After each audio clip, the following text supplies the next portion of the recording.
पूर्वी खबर। रानीगंज के ओल्ड 11 में बंद घर को निशाना बना, चोरों ने उड़ाए 7 लाख के गहने।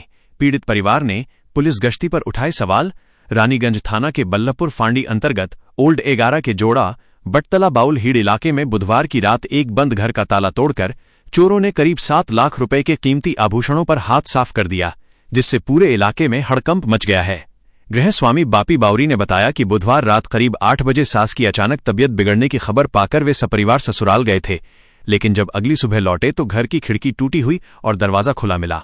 अंदर छानबीन करने पर पता चला कि चोरों ने अलमारी का लॉक तोड़कर उसमें रखे सारे जेवर गायब कर दिए हैं। घटना की सूचना पाकर बल्लभपुर फांडी पुलिस ने मौके पर पहुंचकर जांच शुरू कर दी है। वहीं पीड़ित परिवार ने पिछले साल हुई चोरी का हवाला देते हुए स्थानीय एक पुराने संदिग्ध पर ही दोबारा चोरी का अंदेशा जताया है। इसके साथ ही गृह स्वामी ने पुलिस प्रशासन पर लापरवाही का आरोप लगाते हुए कहा कि क्षेत्र में नियमित पुलिस गश्ती न होने के कारण चोरों के हौसले बुलंद हैं और उन्होंने प्रशासन से जल्द चोरों को गिरफ्तार कर गहने बरामद करने की गुहार लगाई है।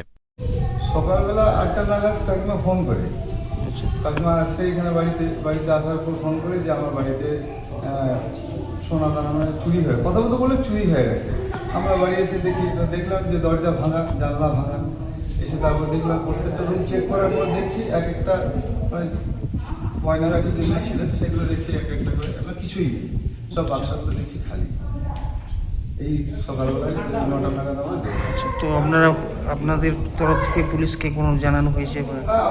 যেই দেখলাম ঘরে এসে দেখলাম যে চুরি রয়েছে, সহিংসিত রয়েছে, জিনিসগুলো দেখার পর তো বুঝতেই পারলাম যে চুরি হয়ে গেছে।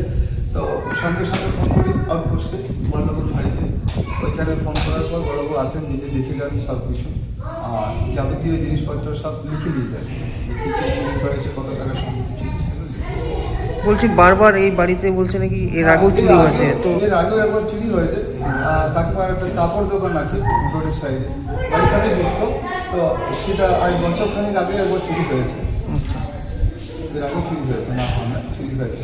প্রশাসনিক দিক থেকে যদি বলি তো আমরা সেরকমভাবে নিরাপত্তা পাই না, যেটা একটা পেট্রোলিংয়ের ব্যবস্থা হয়, কিন্তু পেট্রোলিংয়ের ব্যবস্থা একদমই নাই।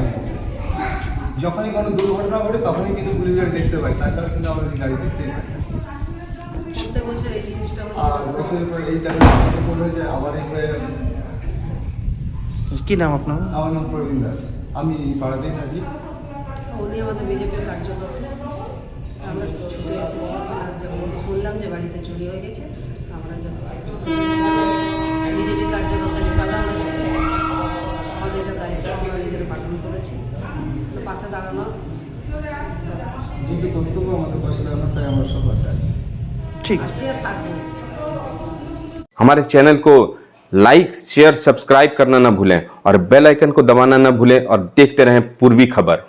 पूर्वी खबर, नजर सब पर।